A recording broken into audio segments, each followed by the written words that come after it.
Halo guys, kembali lagi ke channel dan Tarigan. Hari ini gue akan storyin alur cerita film Love and Murder of Sheep and Wolf. Aduh, ribet banget judulnya. Tanpa banyak spoiler, mari kita langsung masuk ke alur ceritanya. Check it out.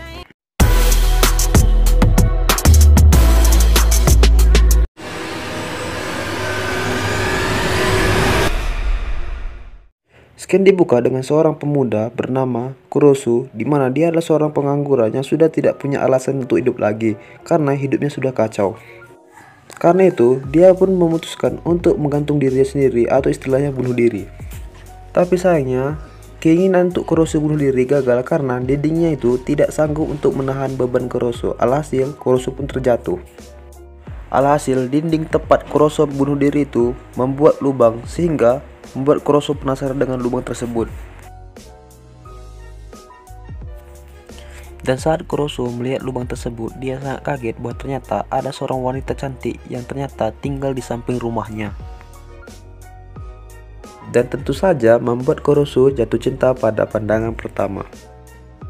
Hingga akhirnya, hari-hari Kurosu dihabiskannya untuk mengintip kegiatan dari gadis tersebut. Dan mungkin kalau saya di posisi Kurosu, saya juga akan melakukan hal yang sama dengan Kurosu. Siap.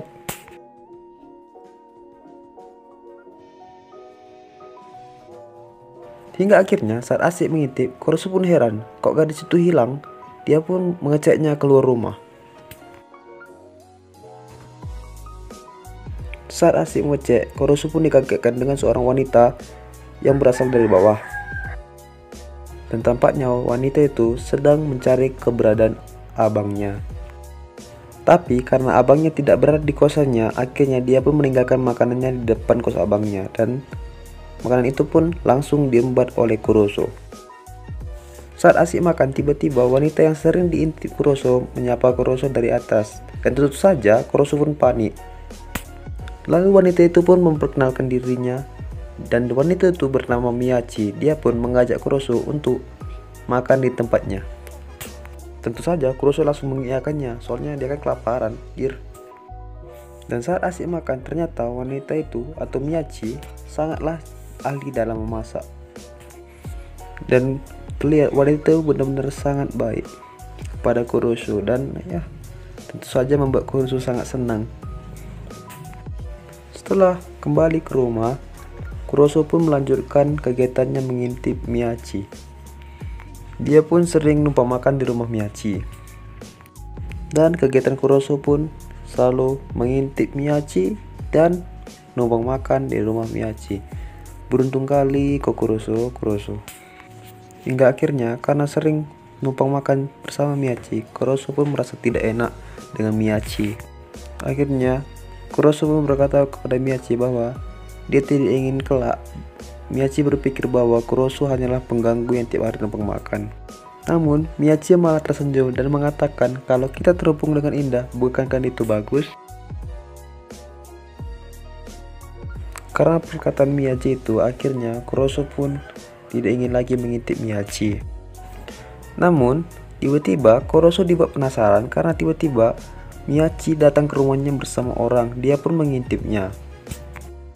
Dan terlihat Miyachi bersama orang berpakaian rapi dan Miyachi dengan mudah membunuh orang tersebut. Dan di sini kita tahu bahwa Miyachi adalah seorang wanita psikopat.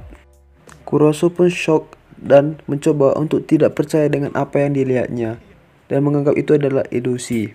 Dan saat panik, tiba-tiba Miyachi berada di rumah Kurosu untuk mengantarkan makanan. Miyachi pun mengatakan ingin makan di kamar Kurosu dan Kurosu pun mengizinkannya. Dan Kurosu dan Miyachi pun berbincang-bincang di kamar Kurosu. Dan saat Miyachi berbicara, sepertinya Kurosu masih memikirkan kejadian yang dilihatnya tadi, apakah benar atau tidak. Dia pun mengintip kamar Miyachi sekali lagi, dan ketika dia melihat, ternyata kamar Miyachi rapi. Dan Kurosu pun lega karena memang yang dilihatnya adalah ilusi. Dan pagi harinya, saat Kurosu ingin mencuci pakaiannya, dia pun bertemu dengan Miyachi dan Miyachi menawarkan mesin cuci di rumahnya. Namun Kurosu menolaknya dan dia pun mencuci bajunya dengan manual. Dan saat asik sedang mencuci baju, Kuroso pun memikirkan kejadian yang dilihatnya semalam. Dan Kuroso pun meyakinkan dirinya bahwa yang dilihatnya semalam adalah ilusi semata. Dan saat Kuroso ingin menghidupkan lilin di malam hari, dia pun mendengar ada orang yang masuk ke rumah Miyachi. Dan seperti kejadian yang dilihat Kuroso pertama, Miyachi pun langsung membunuh orang tersebut tanpa segan. Tentu saja membuat Kuroso shock, dan Kuroso pun berteriak, dan teriakan itu didengar oleh Miyachi. Dan tentu saja Kuroso pun lari sekencang-kencangnya menghindari Miyachi. Hingga akhirnya Kuroso pun terpojok. Miyachi pun bertanya, "Sudah seberapa lama kau melihatku?" Kuroso pun menjawab, "Sudah agak lama." Dan Miyachi pun menodongkan pisaunya ke arah Kuroso, dan Miyachi pun bertanya kepada Kuroso, "Kau ingin mati?" Kuroso pun menjawab, "Ya." Karena kita tahu memang bahwa Kuroso sebenarnya ingin bunuh diri di scan awal, dan terlihat bahwa Kuroso sudah pasrah ingin dibunuh oleh Miyachi. Dan saat Kuroso ingin dibunuh oleh Miyachi, Miyachi pun bertanya, "Bagaimana perasaanmu dengan momen ini? Dimana momen ini adalah momen dimana kau tinggal menunggu ajalmu saja." Kuroso pun menjawab bahwa dia ingin berpacaran dengan Miyachi di momen ini, dan Miyachi pun menerima Kuroso menjadi pacarnya. Bukan hanya itu, Miyachi pun menyuruh Kuroso untuk tetap terus mengintipnya. Dan terlihat bahwa gadis yang memakai kacamata itu sepertinya sudah berhasil menemui kakaknya, dan dia pun memberikan makanan kepada kakaknya. Dan Kuroso pun menunjukkan lubang yang sering dipakainya untuk mengintip Miyachi. Miyachi pun melarang Kuroso untuk menambal ban tersebut. Sementara itu, Kuroso sudah menemukan pekerjaannya, di mana dia bekerja sebagai pelayan minimarket. Saat pulang bekerja, Kuroso pun bertemu dengan kakaknya si kacamata itu. Dan terlihat bahwa kakaknya itu sangat suka melihara kucing atau sangat sayang kepada kucing.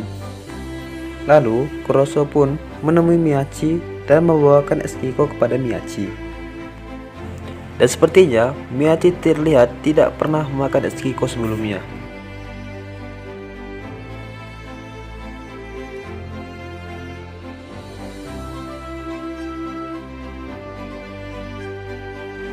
Dan saat Kuroso sedang bekerja, terlihat bahwa gadis kacamata itu sedang belanja di tempat Kuroso.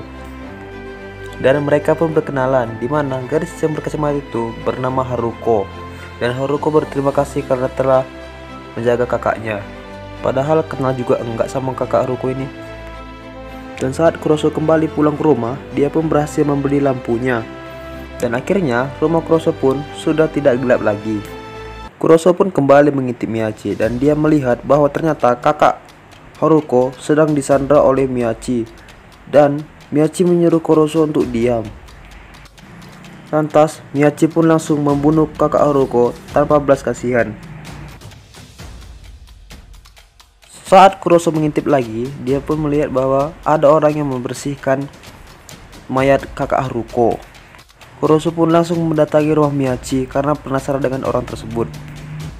Lalu Kuroso pun berbicara dengan pimpinan tersebut, di mana Kuroso mengatakan mengapa Miyachi membunuh orang tersebut. Dan pimpinan orang-orang tersebut bernama Reina. Lalu Reina menunjukkan kamar tempat kakaknya Haruko. Dan saat Kuroso memasuki kamar kakaknya Haruko, Kuroso pun sangat terkejut bahwa ternyata kakak Haruko adalah seorang psikopat yang sangat senang menyiksa kucing. Di sini kita akhirnya mengetahui bahwa ternyata Miyachi bukanlah seorang psikopat yang membunuh dengan kesenangannya belaka, melainkan dia membunuh orang-orang yang sangat jahat.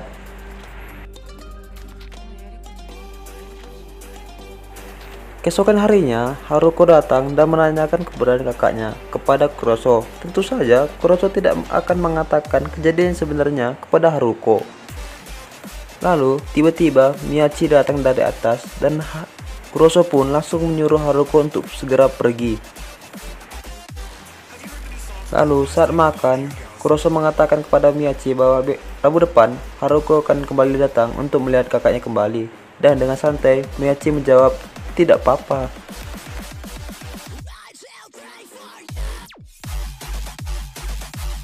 Sementara itu, Kuroso bertemu dengan Haruko di sebuah kafe, di mana Haruko meminta tolong kepada Kuroso untuk menemuinya ke kamar kakaknya. Tentu saja membuat Kuroso terkejut, dan mau tidak mau, Kuroso pun akhirnya mengiyakannya. Bersama pemilik kos, mereka berdua pun mengecek ke kamar kakaknya Haruko. Dan betapa terkejutnya Kuroso melihat ternyata kamar kakaknya Haruko sudah rapi, dan di dalam dinding terlihat tulisan tiket menuju Thailand, di mana dibuat seolah-olah kakaknya Haruko sudah pergi ke Thailand. Di tengah perjalanan, Haruko bertanya tentang hubungan Kuroso dengan Miyachi, di mana Kuroso mengatakan bahwa hubungannya dengan Miyachi sangatlah hambar.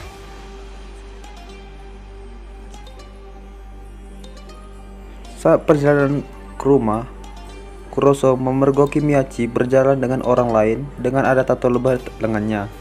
Tentu saja membuat Kuroso cemburu.